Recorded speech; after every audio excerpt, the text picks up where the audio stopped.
આજ ભેહો કદાચ છે ને બાપ તે એ દૂધ સાંડી જાય છે. સાંભળજે, પૂછવું હોય ને તો પૂછી લેજે જાય. અને આજ કદાચ કોઈ ગોહિલ નો છોડવો એ હેદડા ગામનો આવી અને મારી હામો બેહી જાય તેથી બાપ 3.5 દી પેલા ખાધેલું હન તો એના કોઠાનું નો ભાગતી જાવ તો ગઢ પાવાની કાળકા મટી જાવ તેથી ઝાકાલ સૂરજ ભાણ ઉગે અને એ પેલા જો મારી કાળકાની વાત તારા કાને પડે તો માનજે હું ગઢ પાવાની કાળકા બોલી જાય. એ અહીંયા પ્રમાણ દેતી જાઉં છું.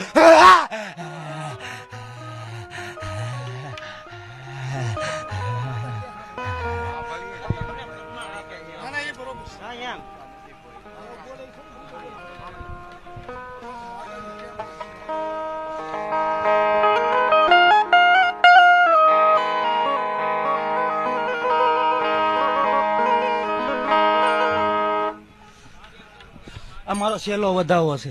એક પણ જાહેર નહીં આપું અને ખમા કરીને જાઉં છું. સાંભળજે, એ જ્યાં સુધી વાઢાળી અને હું કાળકા રમતા